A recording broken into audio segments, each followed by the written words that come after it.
자, 하나 에어로스페이스 전략 들어갑니다. 지금 하나 에어로스페이스 같은 경우에 이제 고점 대비해서 1.66 밀려 있어요. 갈등을 하는 거예요. 지금 차익 실현을 한다라고 말씀을 드렸어요. 꺾이면.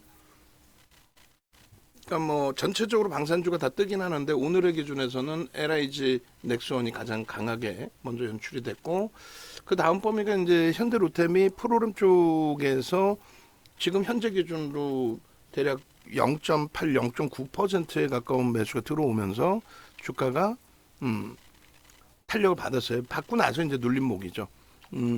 LIG 넥스원도 이제 좀 눌려져 있는데, 하나 에어로스페이스의 변동은 가장 작습니다만 가장 최근에 이제 뭐 이런저런 변동이 좀 있었습니다. 뭐 저점이 훼손될 만하면 뭐 또 다른 이슈가 불거지면서의 흐름으로 탄력이 계속 나와준 거죠.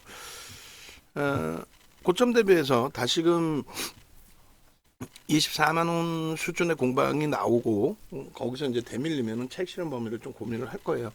지금 이제 이 대외 경제 협력 기금이라는 거를 지금 또 다시 이제 만들었어요. 그러니까 지난번에 기억하시겠습니다만 우리가 이제 하나 에어로스페이스 또 전체 방산주의 경우에 폴란드부터 해서 뭐 루마니아든가요? 어디죠? 폴란드 또 사우디도 들어와 있었고 결론적으로 이제 이 고점을 뚫고 넘어갈 거냐, 25만 원을 뚫고 넘어갈 거냐의 기준. 그러니까 계속 수급 들어오고 작년 대비해서 이제 뭐 이슈 불거지고 계속 슈팅 나오다가 요 꼬리 달렸잖아요. 그 결과적으로 이제 저 꼬리 부분이 지금의 기준에서 이제 되돌리고 있지만 어찌됐든 저 당시 기준의 저 꼬리 부분에 대한 해석을 어떻게 잡아가야 될지. 근데 이제 요 꼬리는 기억나세요? 저 꼬리가 뭐였는지? 저 꼬리가 저 당시 기준의 인적 분할에 대한 이슈였어요. 그러니까 그 기억들이 있으셔야 돼요. 그래서 그 내용들이 제차, 3차 불거졌을 때 슈팅이 어디까지 나올 수 있느냐 이런 부분을 해석할 수 있어야 되거든요. 결론은 4월 초순에 슈팅이 나오고 주간 단위에 20% 수준의 등락이 나오고 그리고 꼬리가 쫙 달려 내려왔는데 저게 이제 인적 분할, 기업 분할에 대한 내용이었어요. 부정적이 아니라 매우 긍정적이라고 윤정두가 해석을 해드렸고 그 윤정두가 이제 긍정적인 해석을 해드리고 나서 단계별로 굉장히 긍정적인. 그러니까 수급은 정체인데 손바뀜의 수급이 유입됐다라고 해석을 할 수 있겠죠. 그리고 나서 그 이후에 이제 슈팅 범위가 요게 이제 그 4월 중순 4월 말까지 해서 방산 업체들에 대해서 폴란드에서 들어온다. 그러니까 호재 악재가 겹쳐졌어요. 호재 악재가. 그게 무슨 말이냐면은 일단은 호악재에 겹쳐진 부분에 대해서 뭐 악재라기 표현하기 그런데 호재라고도 그렇고요. 하나 에어로스페이스나 방산주들이 다 똑같아요. 수급도 똑같습니다. 정확히 2021년부터 해서 이렇게 수급이 들어온 거예요. 저 무지하게 많이 들어온 거예요. 상상을 초월하게 많이 들어온 겁니다. 시가총액 지금 이제 12조 넘겨놓는 그런 종목인데 저 수급 범위가 장래 매수를 통해서 저렇게 강력하게 유입될 수 있었던 이유는 정책주라는 거예요. 정책에 대해서 매우 크게 불거졌었다. 그러니까 정책의 기준에 불거진 내용이 일단은 장거리 미사일에 대해서라는 부분을 먼저 설명을 드렸어요. 장거리 미사일. 그러니까 장거리 미사일 부분을 우리나라도 개발하고 싶은데 뭐 핵은 아직 개발을 못 하잖아요. 그죠? 그 장거리 미사일을 개발하고 싶은데 기술도 돼요. 사실 우리 뭐 나로도 쏜다 그러고 뭐 로켓 관련 추진체. 아니 우주로도 날려보내는데 미사일을 못 만들겠어요? 장거리 미사일을 우주로도 쌓아 올리는데. 그러니까 그 기술력을 되는데 그걸 가지고 이제 무기를 만들 수 있느냐 그거죠. 그러니까 일본도 핵을 못 갖고 있게끔 억압을 하잖아요. 그런데 이제 일본 같은 경우 우라늄 농축 기술력은 뭐 원체 뛰어나니까 뭐 그런 식이에요. 근데 결론은 이제 진보와 보수의 차이가 있는데 그걸 뭐 정치색을 논하려는 게 아니라 진보 정부에서는 이제 뭐 전작권이라든가 그런 부분을 이제 다시 우리가 가지고 오려고 하고 있고 보수는 이제 왜 그걸 굳이 우리가 갖고 오냐. 중국도 있고 소련도 있고 러시아도 있고 북한도 있고 피곤해 죽겠는데 뭐 그런 내용이에요. 그런데 결론은 장거리 미사일 개발에 대한 것을 미국과 합의를 봤어요. 문재인 전 대통령 정부에서 그렇게 되면서 이제 그 기술을 이양을 해주게 된 거죠. 그 기술을 이양을 해주게 된 거죠. 그래서 21년도가 이제 그 대선 기간 즈음인데 그 당시에 이제 집권 여당이든 또 야당이든 간에 내가 대통령 당선되면은 우주 항공 분야에 대한 기술력을 민간에 이양하겠다. 그 민간에 이양하는 게 하나 에어로스페이스밖에 없어요. 그러니까 한국 항공우주가 있는데 한국 항공우주는 채권단 지분이 있잖아요. 그러니까 이제 한국 항공우주하고 하나 에어로스페이스인데 결론은 한국 항공우주가 그 기술을 가지고 온다라고 할지라도 하나 에어로스페이스, 그러니까 하나 그룹은 참 대단한 게 뭐 어떤 정부하고도 친화력이 있어요. 뭐 흔한 얘기로 이제 뭐 하나 그룹 같은 경우에 50 때 전두환 전 대통령 정부 때 그 뭐야 그 체류탄 만들어서 돈 벌었다라는 얘기까지도 표현을 하잖아요. 뭐 어찌 됐든 그 하나 그룹이 박근혜 전 대통령 정부에서도 뭐 초등학교 동창 뭐 이런 기준이 실질적으로 그룹에 이제 어떤 조금 문제가 있어서 그룹의 문제라기보다는 뭐 김승현 회장님께서 이제 구속 수감되었을 때도 보석 허가가 바로 나왔죠. 그 전에 안 된다 했다가 박근혜 전 대통령 당선되고 나서 그리고 그 시절에 뭐 그 내용인지 모르겠습니다만 삼성 쪽에 삼성 테크인 쪽의 방산 기술을 이제 하나 쪽으로 다 넘겨주는 한 여러 가지. 근데 이번에도 또 그래요. 이번에도 하나 에어로스페이스 그러니까 하나 그룹이 증자를 하고 뭐 계열사 돈을 끌어모아서 지금 하나 오션을 인수했잖아요. 그게 대우조선해양이란 말이에요. 대우조선해양을 인수하는 데 드는 자금이 2조. 그러면 상식적인 내용은 그 2조를 가지고 대우조선해양의 채권단 지분을 인수하는 거예요. 그 채권단이 매각을 한 거잖아. 그 채권단이 매각하면서 자금을 회수해야 되잖아. 근데 그게 아니라 야 돈은 벌어서 갚을게. 야 채권단 너희들은 빠지고 내가 경영하고 돈은 벌어서 갚을게. 그 2조 그러면 돈 넣은 거는 뭐예요? 그걸 가지고 하나오션이 무엇을 한다? 한국 항공우주 카이의 지분을 인수하는 수순으로 시장에서는 이제 알려져 있었어요. 노출이 되어져 있었어요.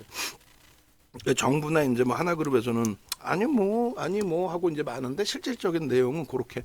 그러니까 하나그룹주 자체에서는 이제 방산 쪽에 대한 그 첫 번째 기준이 장거리 미사일 개발을 할 수 있는 기술력을 어찌됐든 낙찰을 받았죠. 뭐 하나 에어로스페이스로 이양하기에 이렇게 정부가 정책이 됐죠. 그리고 두 번째 방산의 그 정책적인 정부 정책적인 그 수혜 부분은 정책주들을 무시할 수 없어요. 근데 우리나라가 이제 글로벌 시장에 전체적으로 재래식 무기를 생산하는 국가가 이제 별로 없습니다. 다 첨단 무기로 넘어갔는데 이번에 이제 우크라이나 사태가 터진 거죠. 우크라이나 사태가 그게 언제예요? 22년도 3월입니다. 지상전 진입된 그 흐름이. 그래서 22년 3월 이후부터 재래식 무기에 대한 그 수요의 증가, 폴란드라든가 이런 동유럽 국가부터 해서 또 사우디도 마찬가지고. 그래서 이제 재래식 무기를 파는 건 좋은데 오늘 방금 이제 뭐 이게 이제 막 방산 쪽의 기준도 되고 우크라이나 기준에 이제 우즈벡 하여간에 이런 부분들이 우즈베키스탄 쪽에 또 우크라이나도 마찬가지고 재건 산업 부분에 대한 이슈 부분도 있고 그런 내용들을 이제 작은 부분들을 우리나라 이제 수출입 은행에서 보증을 서준다는 거죠. 이번에도 이제 그 방산주들이 4월 중순 이후 4월 말에 폴란드나 이런 쪽에서 넘어왔을 때 뭐 호황제란 표현 드린 게 이제 호재 부분이라는 거는 노출되어 있는 내용의 수주 부분에 결말 뭐 수주의 어느 정도의 확장 그런 부분하고 또 한 가지는 폴란드의 정부가 바뀌었다 이거죠. 여당이 집권 여당이 바뀌었어. 정부가 바뀌었어. 그러니까 새로 들어온 정부가 난 몰라. 앞에 애들이 한 거야. 어쩌라고. 돈? 몰라. 니들끼리 알아서 해. 뭐 기업들이 한 걸 뭐 정부가 나서. 그런 기준점들. 그러니까 그 불확실성 때문에 방산 쪽에 대해서 무조건적으로 긍정적인 해석만 하는 게 아니라 야 나중에 저거 폴란드 쪽에서 지급 여력이 없으면 어떻게 할까? 모라토리엄 선언 딱 해버리고 난 배째 디폴트 선언 딱 해버리면 어떻게 할 거야? 그래서 그거는 이제 좀 리스크가 있다 뭐 이런 식으로 시장에서 이제 해석하는 부분들이 있어요. 그리고 우리는 이제 어쨌든 저 당시 기준에 기가 막히게 차익 실현을 내보냈죠. 그렇게 해서 뭐 문자 전체적으로 보시면 1월 달에 10만 원이에요. 1월 달에 10만 원. 그리고 2월 달에 뭐 이제 10만 원에서부터 14만 원대, 그리고 2월 달 기준에 17만 원, 18만 원. 그리고 이제 굉장히 더디게 움직여요. 더디게. 그렇게 되면서 이제 뭐 2월 27일, 28일인데 28일 거 뺄게요. 그 다음 기준이 뭐 19만 원, 20만 원. 그리고 21만 원, 그죠? 3월 달 말. 그렇게 하고 21만 원이 4월 달도 있으면 이것도 이제 뭐 빼지 뭐 문자 무지하게 많으니까. 그래서 이거 한 번씩 정리를 해주면 우리 그 원고 작업하시는 분들이나 요 PPT 작업하시는 분들 요거 그대로 가져가서 쓰셔야 돼요. 안 그러면 또 빼야 되잖아. 그래서 여기도 22만 원대가 또 중복돼 있으니 빼고, 그 다음에 23만 원, 24만 원. 저때 24만 원에 슈팅 나오고 나서 저기서 이제 우리가 마지막 매수산이 24만 6천 원 나갔잖아요. 그리고 나서 차익 실현이 나갔어요. 여기 그 26일 날 이날일 거예요. 전량 매도 사인 나간 거, 핸드폰으로 해서 뭐 이런 식으로 나중에 찾아가지고 오늘 중에 뭐 지금 뭐 점심 드시고 이제 쉬는 시간이다 그러면 쉬고 나서 이런 기준으로 차익 실현에 대한 문자 있죠. 그러니까 문자 찾기 힘들다. 그러면 HTS는 볼 줄 알아야 될 거 아니야. HTS에 꼬리 달린 날, 그런 날, 슈팅 나온 날, 그런 날 기준 잡아서 보시면 돼요. 그렇게 해서 24만 6천 원의 마지막 매수사인 나가고, 그리고 이제 차익 실현 범위가 나갔고, 그래서 결론은 5월 달 들어서의 흐름에 좀 제한적인, 그러니까 24만 원의 전량 차익 실현, 그리고 나서 이제 21만 원부터 밑으로 무너져 내릴 때 편입의 기준 무너져 내릴 때 다시 24만 원일 때 요 기준입니다. 6월 3일 날짜 여기 보시면은 신규 편입자 관망, 그리고 밀리면 전량 차익 실현. 그리고 나서 또 20만 원 초반까지 내려온 거예요. 그죠? 그래서 두 개를 우리 그 작업하시는 분들 두 장을 해주세요. 4월 말하고 6월 3일하고 6월 3일 날 강력하게 매수, 그리고 꼬리에 달렸을 때 전량 차익 실현을 했어요. 여기서부터 여기까지 강력 매수. 21만 3천 원, 22만 4천 원, 23만 2천 원, 그리고 24만 원에서부터 꺾일 때 전량 차익 실현. 요 당시의 이슈는 뭐냐면, 그러니까 지금 정부의 정책 얘기를 해드렸잖아요. 하나는 장거리 미사일, 두 번째 기준은 재래식 무기에 대해서 동유럽 국가 등에 대한 수출 부분을 정부가 앞서서 수출할 수 있게끔 나서주고, 그 가장 큰 내용은 지급 부분, 지급 보증은 아닙니다만 금융 지원 부분을 설정해 준 내용들. 그리고 이제 하나 에어로스페이스는 방산주 쪽에서 이쪽에 좀 더 집중하는 이유는 자체적인 이제 그룹 경영권 승계 작업 속에서 그룹 분할을 통해서 이제 그 지배 구조가 투명화되는 그 부분은 시장에서 매우 긍정적으로 해석을 합니다. 그 부분은 제가 해석하는 게 아니라고 그랬잖아요. 수급 논리에 의해서 보시면 된다고 그랬죠. 그래서 6월 3일 날 이렇게 슈팅 나오고요. 그러면 이제 마지막 이슈 부분이 그 당시 기준에, 그래서 결론은 어떻게 되세요? 요거 다 묶어주세요. 이거 전에도 내가 한번 묶은 것 같은데? 아닌가? 제가 묶을게요 지금. 대략적으로 묶을 테니까. 묶어서 제가 다시 한번 줄 테니까 아까 그 문자하고 그 정도만 이제. 그리고 최근에 나간 문자, 마지막까지 문자. 지난주 수요일까지 아마 문자가 나갔을 거예요. 수요일까지 참조하시고 26일이나 27일 뭐 오케이 그렇게 해서 뭐 이런 내용이 있었고, 그 다음에 이제 하나 정밀 기계가 SK 하이닉스 쪽에 HBM 납품한다 그 내용, 납품한다 그 내용 부분들에 대해서도 우리가 긍정적으로 해석을 했고 개장초부터 따라 붙었고, 다만 이제 오버슈팅이다라는 인식과 함께 차익 실현 범위를 설정한 거죠. 뭐 이 19일 날 15만 원, 그리고 뭐 요날 20일 날 거 빼고 너무 많으니까 16만 원대, 그다음에 17만 원, 18만 원, 그리고 3월 달에 19만 원. 그리고 이제 뭐 진입해서 이런 슈팅 범위의 흐름들, 그리고 뭐 차익 실현 범위에 대해서도 뭐 문자 나갔고, 그렇게 해서 19만 원, 20만 원, 그리고 요 네 개 묶어 버리면 되겠죠. 요 네 개 묶어 주세요. 그렇게 하고 요 이제 그 당시 4월 달에 또 4월 2일이었나 본데요.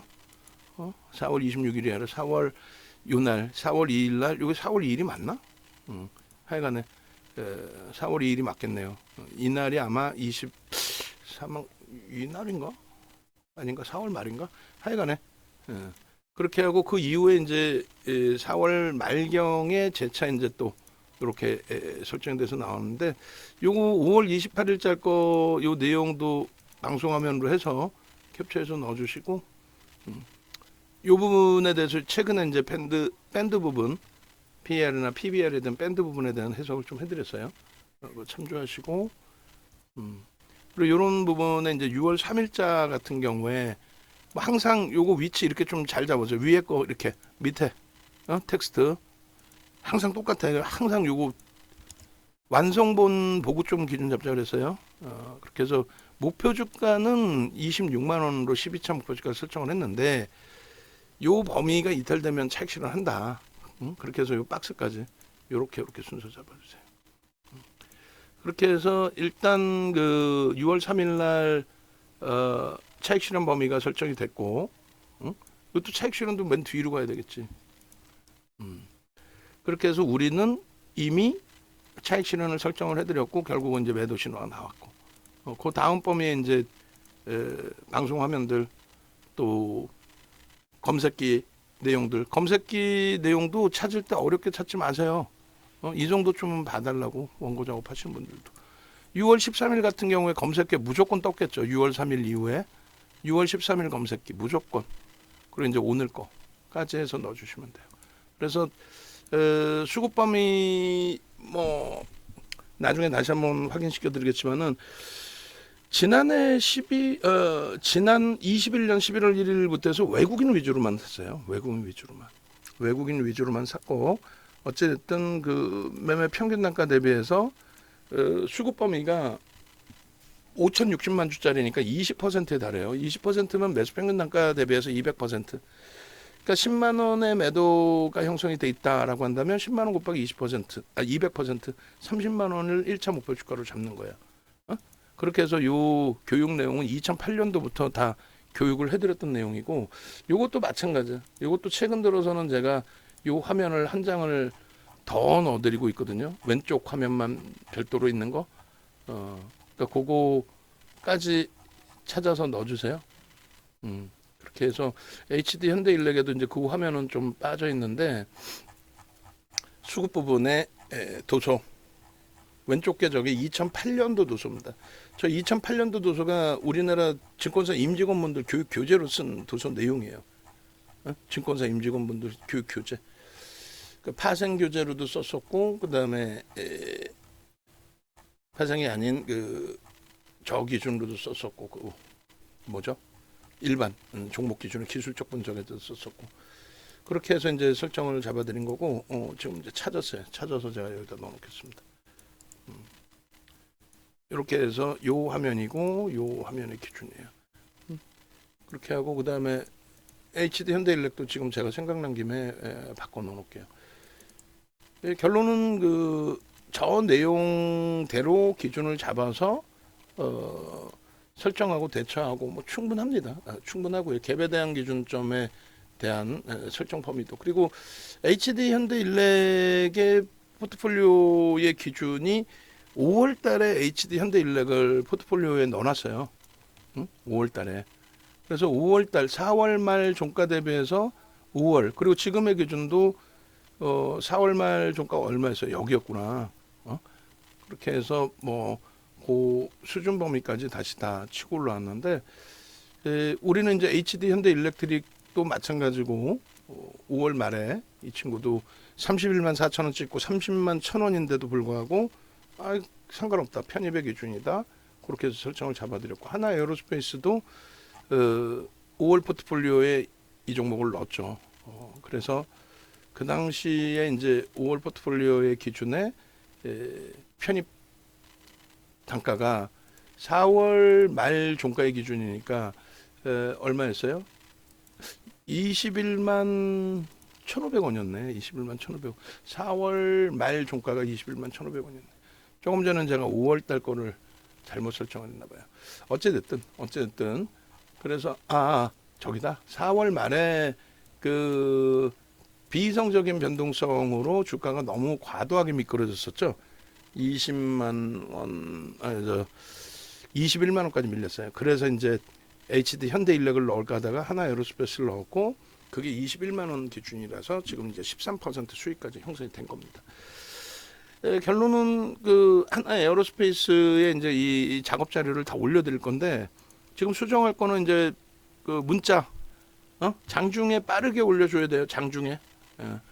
그렇게 해서 이제 뭐 다 한번 뿌릴 거니까 완성되면 제가 한번 쭉 뿌려드릴 테니까. 그리고 요 차트 부분에 요 상단 부분 어떻게 알아서 HD 현대인력에서 갖고 오라 그랬죠. 지금 제가 가져다 드릴 테니까 그렇게 해서 요 부분들을 좀 깔끔하게 저희가 정리를 해 놓을 거예요. 이렇게. 그리고 매집 수치나 이런 부분을 좀 바꿔드릴 거고, 이때 이제 뭐 12월이죠. 여기는 11월. 이것도 제가 좀 봐드릴게요. 이게 여기도 또 이렇게 흐트러져 있는데, 이것도 매번 똑같은 얘기 하는데, 기관이 매도를 하고 있을 때 저 부분에 혼란스러우면은 그냥 외국인 기관만 따면 돼요. 지금 벌써 이제 2시가 넘어갔습니다. 2시가 넘어갔고, 종목별로 이제 자기들 수급 범위에서 이제 움직임이 좀 나오기 시작할 텐데, 2021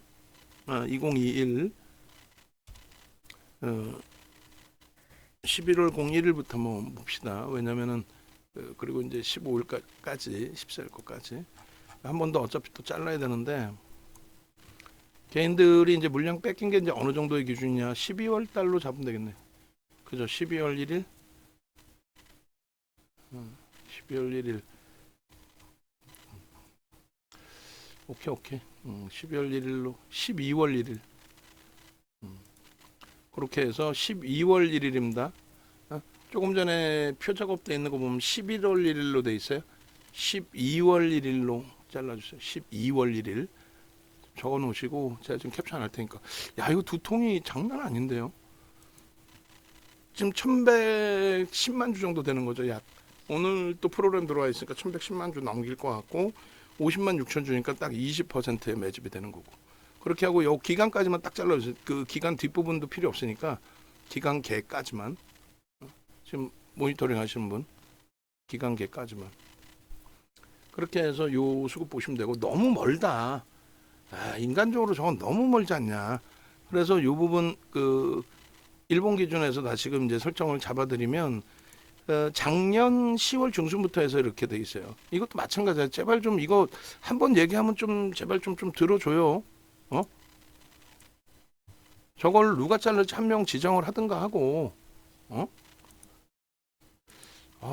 저걸 그냥 막 무성의하게 저렇게 막 자르고 싶을까? 그래도 본인들 일인데, 매번 얘기하는데, 뭐 그렇게 어려워?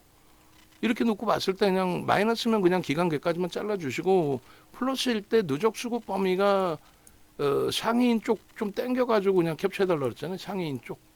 이게 이렇게 힘드나? 들쑥날 수 있을 것 같으면 아예 그러면 기간 개만 잘라버리든가. 어차피 자를 거. 그거 땡기는데 1분이 걸렸어, 2분이 걸렸어. 그거를 뭐 외우고 뭐 어떻게 하는지 몰라야 할 이유가 아니잖아. 한 번만 듣고 이해를 하면 되잖아. 기간계 자를 때 빨간색이면 어디서 샀는지, 어디가 제일 많이 샀는지를 순서를 이렇게 좀 주자라는 내용이잖아. 그렇게 해서 6월 14일 것까지로 보시면 쌍끌이에요. 300만 주 정도. 6% 가까이 물량을 뺏긴 겁니다. 개인들이 12조짜리예요. 작지 않다라는 거죠. 작지 않아요. 굉장히 많은 매수가 들어와 있다라는 거고, 외국인 기관 순매수 기준에 작년 10월 19일부터 금액 기준으로 어느 정도 되려나요? 14일 것까지 놓고 보시면은 하나 에어로스페이스가 순위에 들어가 있나 그걸 좀 보려고 그러는 거예요. 금액 기준에서. 금액 기준에 여기쯤 있네. 여기쯤. 응? 요것도 하나 잘라주세요. 요것도. 그래서 일단은 뭐 긍정적으로 보는데 고점을 넘기리라 해석을 하는데 그 부분에 대해서 수급 논리를 좀 더 펴보자. 그러니까 좋은 건 알겠는데 지금 주가 오르니까 다들 뭐 내가 추천했네부터 해서 뭐 LIG 넥선 초대박 나셨죠. 뭐 현대로템 초대박 나셨죠 할 거 아니에요. 근데 그게 이제 더 갈 거냐? 그래서 결론은 더 갈 거니라고 물어봤을 때 어버버버 하는 사람이 대부분일 거란 말이에요. 그냥 막연하게 막 몰빵하세요 더 갑니다 이런 사람이 있을 거면 하나는 아유 너무 가팔라요. 엊그저께 종목 상담이랍시고 하는 걸 모니터링 한다고 살짝 봤더니 HD 현대일렉 뭐 10배 올랐는데 이게 더 가겠어요? 이런 거 꺾이면 5달십니다. 그게 무슨 분석이야? 여러분들보다 못하는 사람이지. 그거를 거짓말 잘한다고 데려다 놓고 열심히 하세요. 이게 문제라는 거지. 담당자들도 모르니까 각 사이트에 어찌됐든 그 하나 에어로스페이스 같은 경우에 저 순위 안에 그래도 들어와 있다. 그 정도까지. 그래서 일단은 그 하나 에어로스페이스 쪽에 뭐 PPT에 올려드리고 수급 범위까지 이제 다 잡아드리고 방송하면 다 잡아드리고 했는데 일본 기준에서 4월 말까지가 마지막이네. 6월 3일날 분명히 갖고 나갔을 것 같은데 6월 3일날 안 갖고 나갔으려나? 한번 6월 3일날 거 방송하면 좀 확인해 보시고 그리고 이것도 압축하세요. 가장 최근 거 그냥 4장만. 가장 최근 거 4장. 가장 최근 거라 그랬어요. 그렇게 하시고 뭐 검색기에 계속 이렇게 뭐 떠 있었습니다. 떠 있었고 이런 식으로. 그래서 요것도 한번 이제 조절을 할게요. 요거는 맨 끝에. 그리고 뭐 수익 범위들은 이제 뭐 개별 기준에서 수익들이 있으셨고. 자, 그래서 하나 에어로스페이스 이제 뭐 요 상태에서 뭐 지울 거 지웠고 압축할 건 압축해 주세요라고 이제 설정을 해 놓은 거니까 여기에 추가해서 나오는 대로 알려주세요. 그럼 제가 뭐 낱장 파일로 다시금 이제 좀 쭉 올려드리든지 할 테니까 문자도 넣어서 주시고. 예, 결론은 그 이런 흐름들에 대한 이 수익 범위를 여러분들이 나도 이런 수익을 좀 가져가고 싶다 하시는 분들은 네이버에서 윤정도 검색하셔서 유튜브 찾아오시고 뭐 유튜브로 직접 오셔서 윤정도 검색하셔서 오셔도 되고 그렇게 해서 이제 오늘 장중 거 항상 이것도 얘기 안 하면 그냥 장중 포트폴리오 전략이나 이런 걸로 바꿔주세요. 링크 나와 있으니까 바꿔주시고 바로. 그리고 뭐 한미반도체, 알테오젠, 뭐 대추전자재료 쭉 이렇게 있잖아요. 그 흐름 속에서 일단은 여러분들이 이제 활용하실 수 있는 기준점들, 그 기준점들 활용해서 무료로도 다 올라가 있으니까 종목별로 전략들 활용하셔서 대처하시고 그 다음에 네이버에서 홈페이지 검색하시면 돼요. 윤정도 검색하셔서 그 홈페이지 들어오시면 메인 화면에 이렇게 되어 있습니다. 메인 화면 확인하시고 왼쪽 하단에 전화번호 나와 있으니까 전화하시고 그렇게 함께 하시면 되겠습니다.